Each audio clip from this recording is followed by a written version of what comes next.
বিএনপির ক্ষমতাকে পুঁজি করে বাংলাদেশে নজিরবিহীন অপ্রত্যাশিত লোমহর্ষক বর্বর ঘটনা ঘটছে।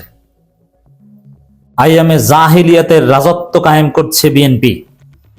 বিএনপির লোকজন সভ্য নয়, তারা আধুনিক নয়, তাদের চরিত্র, চিন্তা, তাদের কাজ আইএমএ জাহিলিয়াতের আচরণের বহিঃপ্রকাশ ঘটায়। দর্শক, আপনারা জানেন যে নরসিংদীতে একটা লোমহর্ষক ঘটনা ঘটেছে। কি বীভৎসতা! সেই ঘটনায় কিশোরীকে বাবার হাত থেকে ছিনিয়ে নিয়ে তারপরে এক পর্যায়ে হত্যা, তার আগে একবার ধর্ষণ, কিন্তু কোনো বিচার নেই। কাদের পক্ষে এটা সম্ভব? আরো তেজগাঁও, বিভিন্ন জায়গায়, শুধু এটা না। ইউনূসের আমলে এটা শুনছেন না? হ্যাঁ, বিচ্ছিন্ন দুই একটা ঘটেছে, তাও করেছে বিএনপি ছাত্রদল। বিএনপি ক্ষমতা আসার সাথে সাথে বিভিন্ন জায়গায় এই ধর্ষণের মতো মারাত্মক ঘটনা ঘটছে। কারা করছে? বিএনপি করছে। কেন হঠাৎ করে বিএনপি ক্ষমতা আসার পর এটা জ্যামিতিক হারে বেড়ে গিয়েছে? কারণ এই যে ধর্ষণ, এটা মূলত ক্ষমতার একটা প্রয়োগ। এটা কিন্তু তেমন এনজয় নয়। এভাবে জোর করে করলে কিন্তু মজা পাওয়া যায় না। এটা বুঝতে হবে। আলোচনাটা একটু বিব্রতকর, কিন্তু বুঝতে হবে যে এভাবে জোর করে কোনো ইন্টারকোর্সে তেমন মজা পাওয়া যায় না। তাহলে এটা কেন করা হয়? এটা মূলত, আই রিপিট, এটা মূলত পাওয়া কিংবা ক্ষমতার একটা বহিঃপ্রকাশ, যে আপনার ক্ষমতা আছে, আপনি জোর করে এটা করতে পারেন। এটা একটা পাশবিকতা, নির্যাতন। অতএব এই কাজের সাথে এনজয়মেন্টের, ইন্টারকোর্সের সম্পর্ক না, বেসিক্যালি এর সাথে সম্পর্ক মূলত ক্ষমতার। অতএব বিএনপি ক্ষমতা আসার পর বিএনপি সন্ত্রাসীরা ভেবেছিল তাদেরকে কে কি বলবে, তারা যা ইচ্ছা তা করবে।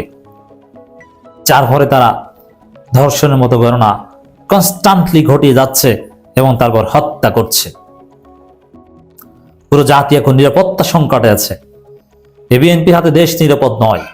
এই বিএনপির এই ছাত্ররা, এই সন্ত্রাসী গোষ্ঠী, এরা যখন রাষ্ট্র ক্ষমতায় থাকে, এই মাদক সেবী, মাদক বিক্রেতা গোষ্ঠী যখন রাষ্ট্র ক্ষমতায় থাকে, তখন সমাজ নিরাপদ নয়। হ্যাঁ, যেসব এলাকায় জামাতের এমপি আছে এবং জামাতের কমান্ড চলে, পুলিশ জামাতের এমপির কমান্ডে চলে, সেসব জায়গায় ঠিকই জনগণের নিরাপত্তা আছে, অন্য কোথাও জনগণের নিরাপত্তা নেই। কি লোমহর্ষক ঘটনা ঘটিয়ে দিয়েছে। এটার প্রথম দায় হচ্ছে বিএনপি সরকারের। কারণ তাদের পার্টির স্ট্রাকচারে এরকম যে আমরা ক্ষমতায় আসছি, অতএব তোমরা যা ইচ্ছা তা করো। এবং নির্বাচনের আগেই বলেছিল তোমরা ধৈর্য ধরো, এটা হবে। দর্শক, খবর দেখেন, নরসিংদীতে অপহরণের পর কিশোরীকে হত্যার ঘটনার মামলায় বিএনপি নেতা সহ গ্রেপ্তার 5। পত্রিকা আবার ওইটা লেখে না, আসল ঘটনাটা লেখে না। বিএনপি নেতা সহ গ্রেপ্তার 5, এর মানে বিএনপি নেতা গ্রেপ্তার। কারণটা কি? একটা পর্যায়ে জামাত শিবির জনতার প্রতিবাদের ফলে বিএনপি নেতাকে গ্রেপ্তার করেছে। অনেক জায়গায় মামলা নেওয়া হয় না। তেজগাঁওয়ের একটা ঘটনা মামলা নেয় না, হত্যা করে ছোট বাচ্চা শিশু ধর্ষণের পর হত্যা করে লিফটের নিচে যে গর্ত, ওইখানে রেখে দেওয়া হয়েছে, কিন্তু মামলা নেয় না। কেন মামলা নেয় না? এর সাথে জড়িত ছাত্রদল বিএনপি। এদেশের পুলিশ সবচাইতে নিকৃষ্ট দালাল। পুলিশের চাইতে নিকৃষ্ট কোনো প্রাণী হয় না। এবং এই পুলিশগুলো আমি নিজে দেখেছি, যত বড় অপরাধ করুক না কেন কিচ্ছু বলবে না বিএনপিকে। হ্যাঁ, বিএনপির উপর থেকে যখন বলা হয় যে বিএনপি করুক, তারপরও তুমি ধরো এইটাকে, তখন ধরে। ওদের কোনো মেরুদণ্ড নাই। ওদের চাইতে নিকৃষ্ট কোনো প্রাণী হয় না। ওরা একবার জুলাইতে শিক্ষা পেয়েছে, ওদের পরিবারের উপর গজব পড়বে। এজন্য দেখবেন যারা পুলিশে চাকরি করে, ওদের অধিকাংশের সন্তানরা মানুষ হয় না, ওদেরকে জবাই দেয়। ঐশীর কথা মনে আছে না? ওদের ঘরে ঘরে ঐশী জন্ম নেবে, কারণ তোরা অমানুষের বাচ্চা। বেশিরভাগই খুব অল্প পরিমাণ পুলিশ কর্মকর্তা আছে ভালো, আমি চিনি, আমার বন্ধু বান্ধব আত্মীয় অনেকে আছে, কিন্তু তাদের পুলিশ ডিপার্টমেন্টে তেমন ক্ষমতা নেই, তাদেরকে কোণঠাসা থাকতে হয়। বিএনপির সময় বিএনপির দালালি করে, আওয়ামী লীগের সময় আওয়ামী লীগের দালালি করে। অথচ ইউরোপ আমেরিকা আমরা দেখেছি না, এরকম কিছু না, আইনের শাসন। তো বিএনপি আইনের শাসন নিশ্চিত করতে পারবে না, পুলিশকে দালাল বানিয়ে রেখেছে। এখন আবার পুলিশ নিয়োগ দিচ্ছে নিজেদের দলীয় পুলিশ, যার ফলে সামাজিক অস্থিরতা। বিএনপি ক্ষমতা আসার পর দেশটা অস্থির হয়ে উঠেছে। ভয়ানক দ্রব্যমূল্যের ঊর্ধ্বগতি, আইন শৃঙ্খলা পরিস্থিতির ভয়ানক অবনতি, সব জায়গায় ডেভিয়েশন, ল অ্যান্ড অর্ডার সিচুয়েশনের মারাত্মক ড্রাস্টিক ডিটোরিয়েশন। হঠাৎ করে জ্যামিতিকায় ধর্ষণ বেড়ে গিয়েছে। আওয়ামী লীগ আমলে শুধু ধর্ষণ ছিল, এখন ধর্ষণ করে হত্যা করা হয়। আপনি চিন্তা করছেন আমরা কোথায় আছি? দর্শক, মিডিয়াগুলো এগুলো আবার হাইলাইট করছে না। মিডিয়াগুলো কতটা নোংরা, পুলিশ এবং মিডিয়ার চাইতে নোংরা কোনো বস্তু হয় না। মিডিয়াগুলো বিএনপি যত বড় অপরাধ করুক সে অপরাধকে ধামাচাপা দেয় এবং বিএনপির নামটা এড়িয়ে যায়।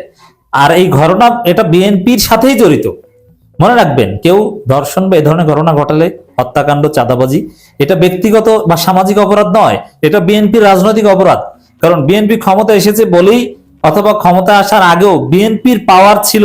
ইউনূস আমলও তো বিএনপি ক্ষমতা ছিল, ইউনূস সরকারটা ছিল বিএনপি সরকার। সেটা তো খলিলকে পররাষ্ট্রমন্ত্রী বানানোর মাধ্যমে ওই সরকারের সচিব, এই সরকারের সচিব হয়, ড্রাইভাররা এই সরকারের ড্রাইভার হয়, আরো বিভিন্ন জন। এতে থেকেই তো বোঝা গেছে। অতএব ক্ষমতা ব্যবহার করে এই কাজটা করা। কিন্তু মিডিয়াগুলো দেখবেন যে রিপোর্ট করে, কিন্তু বিএনপির নামটা এড়িয়ে রিপোর্ট করে। তারা বলে এটা সামাজিক একটা সমস্যা। না, এটা সামাজিক সমস্যা না, এটা বিএনপির সমস্যা। এটা রাজনৈতিক ক্ষমতার সাথে সম্পর্ক। মিডিয়া প্রতিবাদ করে না, পুলিশ অ্যাকশন নেয় না, এবং ঢাকা বিশ্ববিদ্যালয়ে নারী শিক্ষার্থীকে পিটায়, হেনস্থা করে। ছাত্র দলের এক সন্ত্রাসী, পদধারী, ছাত্র দলের বেশিরভাগই তো সন্ত্রাসী, পদধারী সন্ত্রাসী, মাদক সেবী, হত্যা মামলার আসামি, লাঠি দিয়ে নারী শিক্ষার্থীকে পিটিয়েছে গভীর রাতে।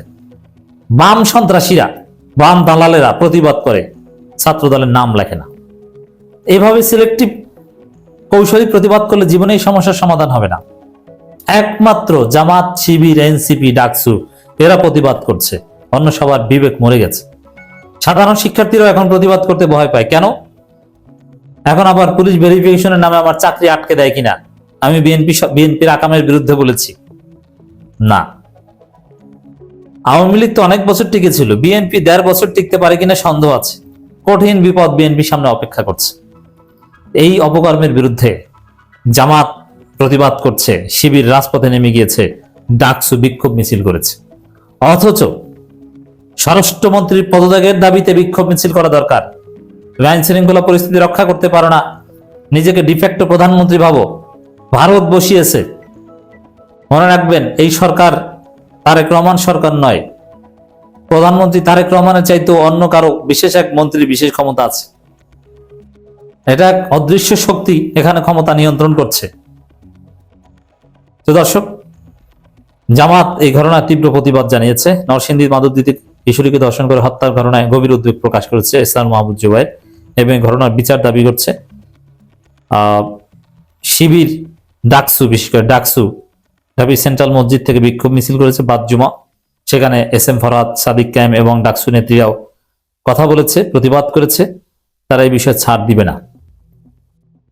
এখন দেখি আমাদের আশা আকাঙ্ক্ষার একমাত্র ভরসা শিবির, সাদিক কায়েম, ডাকসু, জামাত যে বিষয়ে জোরালো প্রতিবাদ করতে পারে এনসিপি, সেই বিষয়ে একটু বিচার হয়, গ্রেপ্তার হয়। তাও কোন ফাঁক ফোকর থেকে বের হয়ে যাবে বলা যায় না। আসুন সবাই জেগে উঠুন, বিএনপি সরকারের বিরুদ্ধে জেগে উঠুন। কারণ এটা বিএনপির দোষ, বিএনপির ক্ষমতার দোষ। জামাতকে ক্ষমতা দিতেন, জামাতের লোকজন এই কাজ কশ্চিন কালও করতো না।